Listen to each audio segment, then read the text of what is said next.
இந்த இடத்துல பாத்தீங்கன்னா ஒரு கேம் ஒன்று நடக்குது.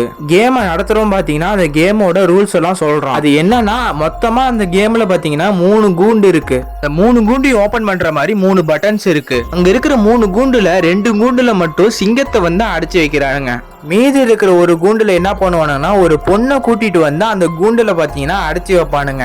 அந்த கேமோட முதல் கண்டஸ்டன்ட்டை கூட்டிட்டு வந்து அந்த 3 கூண்டுக்கு சென்டரா இருக்கிற இடத்துல அவருடைய கால் லாக் பண்ணி அந்த இடத்துல வந்து அவரை நிக்க வைக்கிறானுங்க. அவருக்கு ஆப்போசிட்ல இருக்கிற பொண்ணு யாருன்னு பாத்தீங்கன்னா அவருடைய லவ்வர் தாங்க அது. அந்த கேமோட ரூல்ஸ் என்னன்னா அங்க இருக்கிற 3 பட்டன்ல ஒரு பட்டன் தான் அந்த பொண்ணு இருக்கிற கூண்டு ஓபன் பண்ற சரியான பட்டன். கரெக்டா கண்டுபிடிச்சு ஓபன் பண்ணிட்டாருன்னா அவருக்கு $30 மில்லியன் வந்து கிடைக்கும். அவர் தப்பா இருக்கிற பட்டன் அழுத்திட்டாருன்னா அங்க இருக்கிற சிங்கத்தோட கூண்டு ஓபன் ஆகி அவரை வந்து கொன்னுரும். கொஞ்ச நேரத்துல அந்த கேமும் ஆரம்பிக்குது. அந்த பட்டன்ஸ் எல்லாம் பாத்தீங்கன்னா 3 நம்பர் இருக்கும், 1 2 3ன்னு. அதுல பாத்தீங்கன்னா ஒரு நம்பர் தான் கரெக்டான நம்பர். இந்த பொண்ணு இருக்கிற கூண்டோட நம்பர் பாத்தீங்கன்னா அவரை தவிர மிச்சம் எல்லாத்துக்குமே அது டிஸ்பிளே ஆகுது. அடுத்ததான் என்ன நடந்ததுன்னு தெரிஞ்சுக்க கீழே இருக்கிற பிளே பட்டனை கிளிக் பண்ணி ஃபுல் வீடியோவை பாருங்க.